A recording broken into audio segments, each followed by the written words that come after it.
Uno de los maestros fundadores del vagón, Álvaro Lersundi, es colombiano.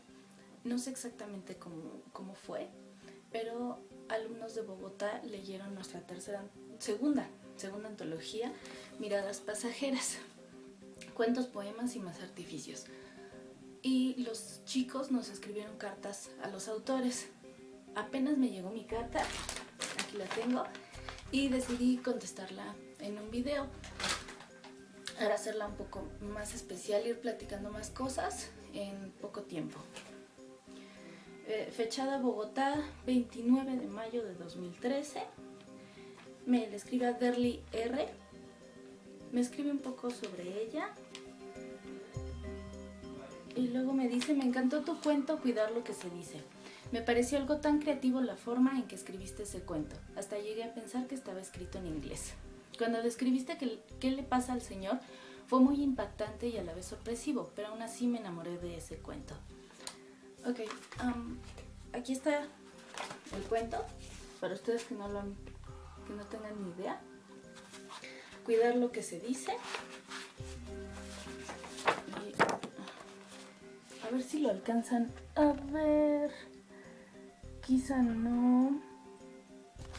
Pero es un cuento que está convertido, no está escrito en correcto español, sino que son los sonidos de las palabras, con las letras cambiadas, con acentos regados por todas partes, y el punto es que cuando lo ves parece escrito o en otro idioma o palabras al azar, pero al leerlo en voz alta, detenidamente, con cuidado, siguiendo los acentos que están marcados, puedes saber lo que dice. Impactante y a la vez sorpresivo, pero me enamoré de ese cuento. No se los voy a contar. Léanlo, busquen la antología y léanlo por ahí. No, está en el blog del vagonliterario.blogspot.com. Ahí está el cuento y lo pueden buscar y lo pueden leer. El punto del final, sorpresivo e impactante, qué bueno que lo fuera. Esta idea de hacer el cuento así permite que cuando lo estás leyendo, como no entiendes lo que dice hasta que lo lees detenidamente, despacito, tus ojos no pueden pasarse al final y leer lo que está el último y arruinarte el cuento.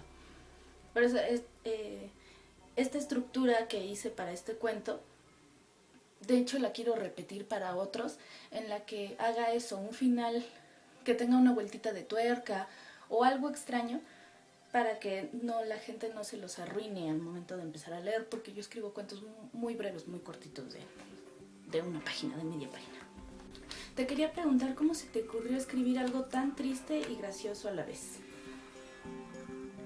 Eres la primera persona, Derly, que me dice que es triste. Usualmente a todo el mundo le parece muy gracioso, muy divertido, en parte por cómo está escrito, porque cuando intentan leerlo bien se equivocan. Entonces a todo el mundo le da mucha risa. Me contaron que en el CCH Sur, en el Colegio de Ciencias y Humanidades del Distrito Federal de la Ciudad de México, hicieron, no sé si una presentación del libro o solamente leyeron cuentos o cómo estuvo, pero se estaba promocionando al vagón afuera de la escuela donde salen todos los estudiantes. Y los estaban leyendo en voz alta, cuentos, y me dijeron que este cuento mío llamaban a la gente del público para que lo intentara leer, y no sé si les daban algo o solamente era como el reto, no sé, pero que nadie lo pudo leer en voz alta bien de un tirón. Y entonces por eso de que todo el mundo se equivoca les parece muy gracioso y no les parece, a nadie le había parecido triste, pero ciertamente es triste lo que le pasa al personaje. Es terrible, por eso el cuento se llama así, cuidar lo que se dice. Eso no es todo, también me gustaría preguntarte sobre ti, cuántos años tienes, qué sientes cuando empiezas a inspirarte en esos cuentos y cómo lo logras, cómo se te ocurrió escribir el cuento tan confuso y divertido. Bueno, espero que respondas mi carta. Derly R. Tengo 22 años. ¿Qué sientes cuando empiezas a inspirarte en esos cuentos y cómo lo logras? Este es el tipo de preguntas que a veces digo, ¿cómo rayos lo voy a contestar? Cuando la gente me pregunta, ¿cuál es tu proceso creativo?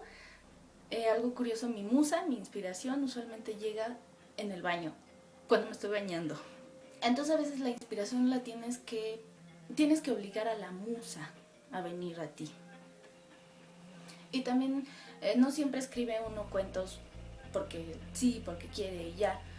Por ejemplo, yo tomo varios talleres, varios cursos y muchos son de ejercicios. Tienes que entregar un cuento cada semana y pues a ver cómo le haces, ¿no? No puedes andar esperando a que la musa te visite y tienes que forzarte a escribir los textos. Muchos textos te desatan la idea a través de una palabra, de la frase inicial, del título. La idea del cuento.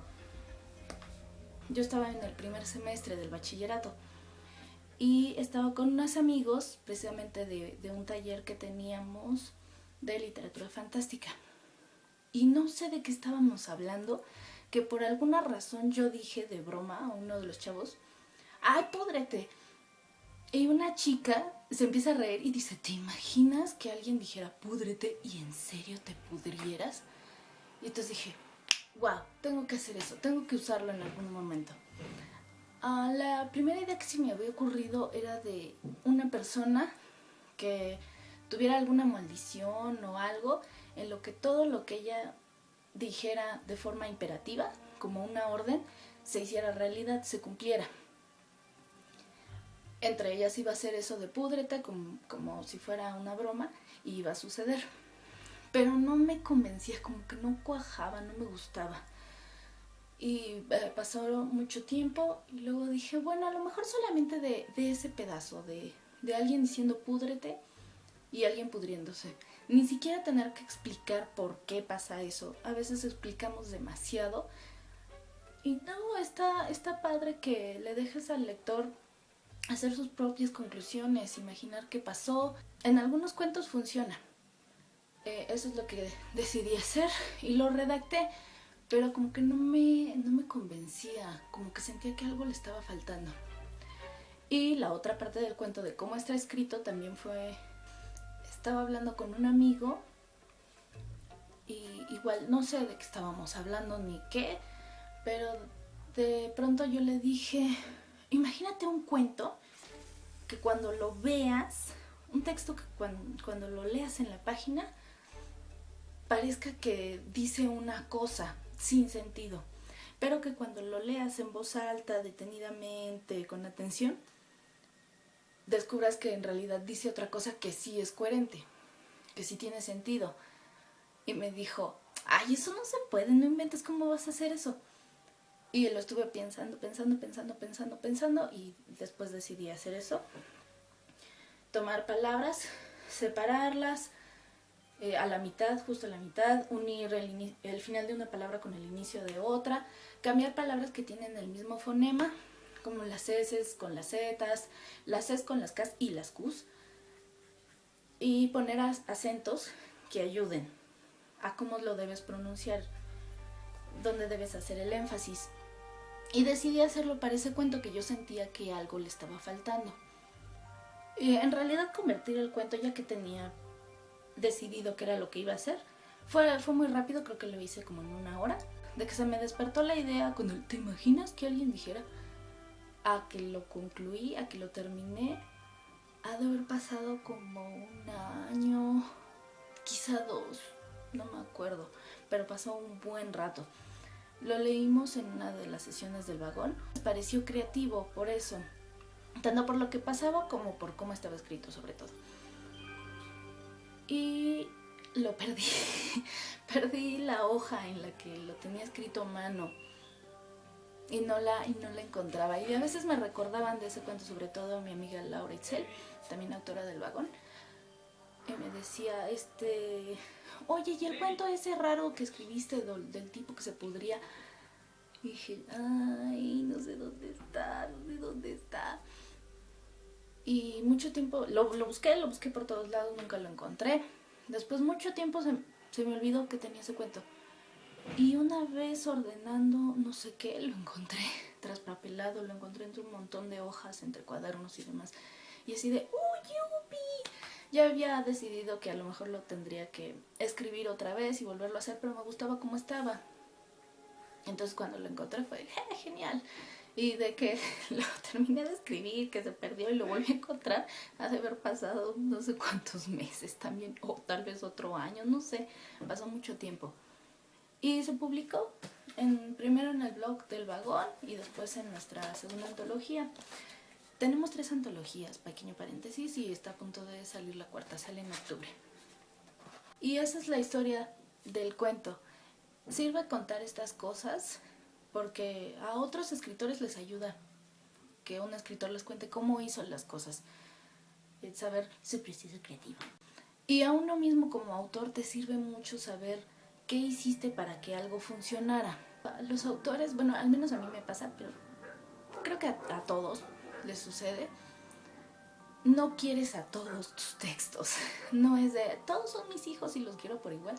No es cierto, hay textos que detestas, que después de unos años dices, ¿por qué escribí eso? ¿Por qué hice eso? ¡Ay, cómo me atreví a publicarlo! ¡Qué vergüenza! Y no quieres saber de ellos. Pero hay cuentos que sí te gustan, que en serio te gustan, que disfrutaste el resultado final, te gustó lo que hiciste, crees que funciona y además a la gente le gusta. También a tus lectores les puede o no gustar lo mismo que a ti, ¿no? Yo tengo como 2 cuentos que a mí me parecen horribles, me dan vergüenza, pero a la gente les gustan. Y tengo algunos que me encantan, los quiero mucho, pero en general todo el mundo, sí. Y ya, este es uno de esos textos en los que coincidimos, tanto mi gusto como el de los lectores en general. Es todo, muchísimas gracias por tu carta, me gustó mucho leerla.